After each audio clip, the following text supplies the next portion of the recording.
Good morning, everyone. I'm doing this video this morning from the deep, from the deep, dark depths of Rotherham. It's a jungle out here, guys. It's wild. Guys, so what did we see last night? We saw the, well, allegedly, because there's no real official reports out, but as far as mainstream media is concerned, there were attacks on Iran mainland. You know, we can only assume these come from Israel. I've not heard anything from Israel yet, although people are talking about this.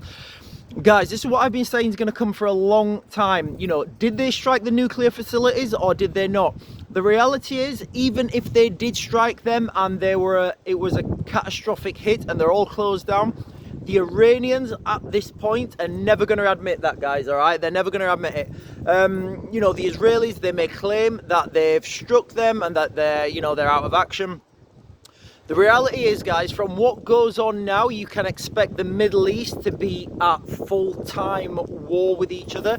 You've got Israel in the middle, backed up by the US and by, to some extent, the UK, and that's only by proximity because of RAF Akateria, which is in Cyprus, which, you know, obviously will be lending a hand, but as things progress, that a hand will focus more towards Europe and the Russians. Let's not forget, if you're in the UK is about to fight a war on two fronts because the Argentinians are going to have another crack at the Falklands. Guys, these things are inevitable. People who are, you know, especially following my other channel, you know, they'll know I've been telling you these things, that they're going to happen, and then they always happen a couple of weeks later. Guys, if you're one of those people who's following me on both channels, please put a comment below. So what happens next if you're in the UK? Well, you know, expect these the pro-peace marches to escalate now. Pro-Palestine marches escalate. Expect oil prices, guys, okay? Oil prices are gonna go through the roof. I've been saying this for a while, okay? And I don't know why, but the oil price has been suppressed. It's gone down.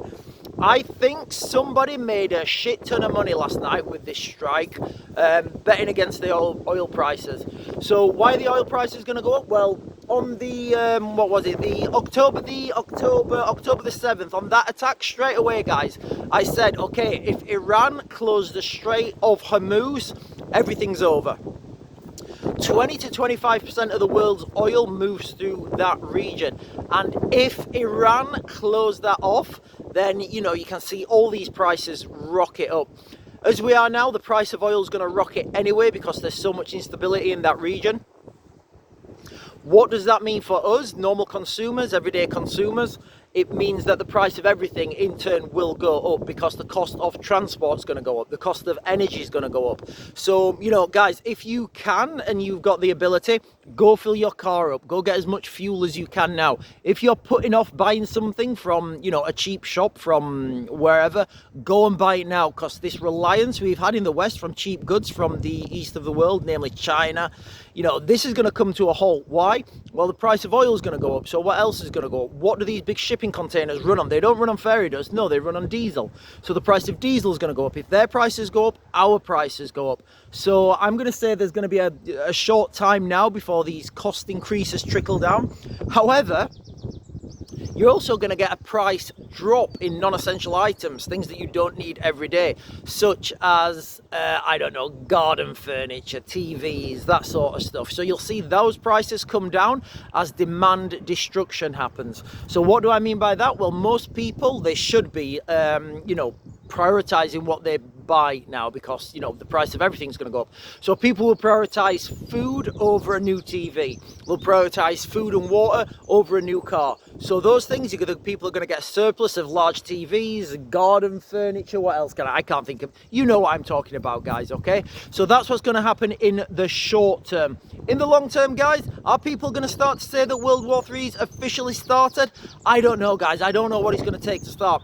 But remember, you're going to see these diversions now between UK and US. The UK is going to focus on Europe and the Russian threat, and the US is going to focus all its efforts in the Middle East, and then potentially with a look forward to China. Remember, guys, I've just said it before, the UK is about to fight a war on two fronts with the Falklands.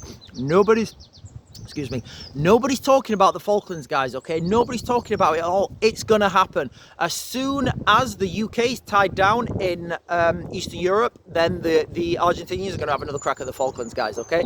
Are they gonna have another go at Gibraltar? Are the Spanish gonna try and get Gibraltar? Probably. I think the UK would concede Gibraltar rather than the Falklands because of the financial implications. Guys, tell me what you think in the comments. Don't forget to like and subscribe and help build this channel. We'll be doing more on our other channels later on today, and we're going to try and go live this afternoon or this evening if we can, and we're going to talk more about these attacks. Whatever's coming out in the media at the moment, it doesn't matter. I've said this is coming for a long time. I've literally said this would happen and how it's happened. What you can say now, guys, is all bets are off, and it's going to be pretty much... We've got to see Iran's response now, guys, okay? But Iran are going to respond with and then, you know, it's going to be tit for tat, and it's going to escalate now, guys. It's going to go from bad to worse. So make sure you're ready. Make sure you understand what's coming, and don't have the normalcy bias, guys. Thank you so much, and I will see you later on today.